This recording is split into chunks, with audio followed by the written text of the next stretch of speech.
Let's sing some happy birthdays here on Fútbol América's Lionel Messi, turning 37 today. He and his Argentina teammates celebrating ahead of tomorrow's game against Chile, the defending World Cup champions. Of course, winning their opener in Group A, 2-0 over Canada in Atlanta. Now, while Messi did not score in that game, he was involved in both goals, setting up the first and assisting on the second, getting it done at the time, still at just 36 years old. What do you make of what we've seen so far from Messi in this tournament? I mean, it's Messi.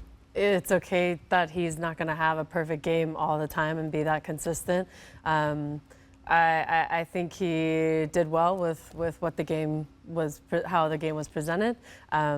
Yeah, could he have scored a few of those goals and chipping the goalkeeper and, you know, taking him on 1v1? Yes, of course. We normally see Messi score goals every single opportunity that he gets in those situations. But, yeah, I mean, it's Messi. He's 37. He's still moving. He's aging like fine wine, in my opinion, and he's one of the best players in the world, if not the best. So he's going to lead his team no matter what. And we know that they're going to go far in the tournament. And it was a good start. He wasn't, you know, his sharpest self, but he was still the difference maker for Argentina. Look, we can focus on the 1v1 situations and how we would expect Lionel Messi to finish those chances in a Messi type sort of behavior, and we don't see that, and when we don't see it, it's a little jarring. It's, oh, you don't expect that from Lionel Messi. If that was Herculez Gomez, then you say something different, right? Well, catching strays, Herc, catching strays. Right. I'm with you, Herc. I'm with you. You're just throwing enough punches I support you, Herc. Punches positive vibes. Right, positive vibes. But still in the match, if you look the amount of times in which his little touches, the decisions, the splitting passes, how that breaks Argentina out of a tight area and gets them into an open space, whether that's going towards goal, whether that's switching the point of attack, whether that's just starting the attack with a little combination. We saw enough of that from Lionel Messi that if you appreciate the game, not just the goals, but the game itself, you would notice how all those touches put Di Maria through. They put Lautaro Martinez through. They put Julian Alvarez through. They put McAllister into an attacking position. And it happened regularly through the game. You see the quality of touches and splitting passes, and that's still there. That's not going away.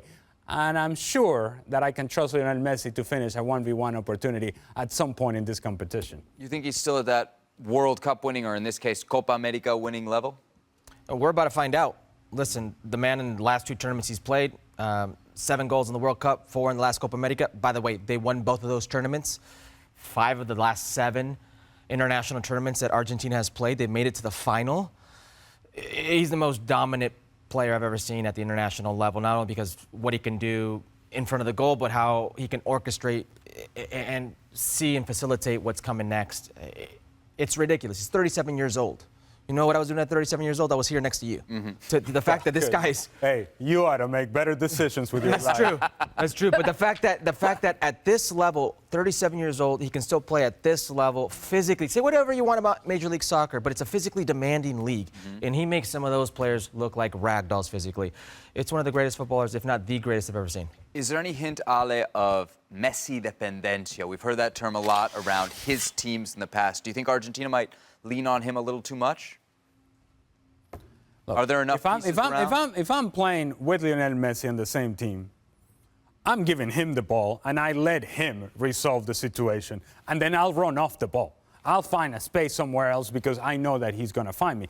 If that's a dependency on Lionel Messi, then so be it. I think this was far more apparent in years past. What we have seen is that Lionel Scaloni has found a way to make this team about the group, but Messi elevates the group. Right.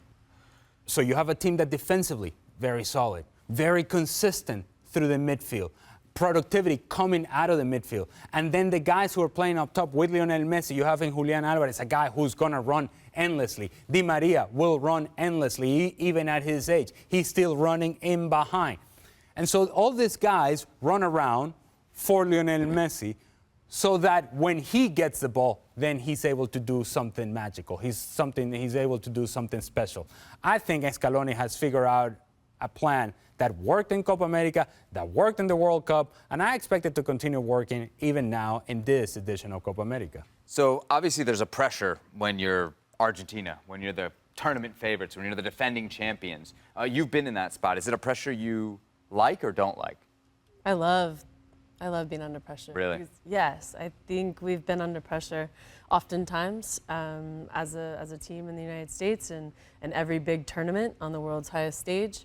But you want to thrive under that pressure. And I feel like this is an opportunity to really be the best team and prove that you are. And that's wanting to play against the best players in the world and wanting to put yourself in these situations, like playing against the best teams. And that's why you're here. You want to win. And other teams are just going to have to keep up. Argentina is the best team in the world, and hopefully they're going to gain that confidence throughout the tournament and continue to play like the Argentina we love to see. But I think they will do really well under pressure, and they are almost asking for it. And it's attractive to watch them.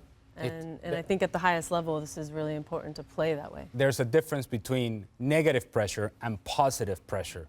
For years, Argentina and Messi when were under negative pressure, and that seemed to weigh the team down and weigh his performances down, Lionel Messi's performances. What we're seeing since winning Copa America in Brazil, against Brazil, and then following that up with winning the World Cup is that while there may be pressure, it's a pressure that they love, that they're thriving under that pressure. And if you're Lionel Messi, you're actually saying, you know what, this may be my last Copa America. This may be my last time around.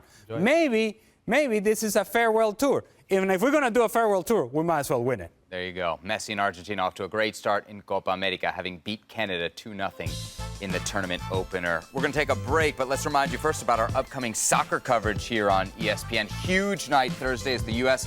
faces off against Panama. We're going to be on ESPN FC pregame at around 5 p.m. Eastern Time. We'll have a postgame show here on ESPN Plus at 8 p.m. Eastern Time, and then at 11 p.m. Eastern Time, we'll be on ESPN2. Don't miss a single minute.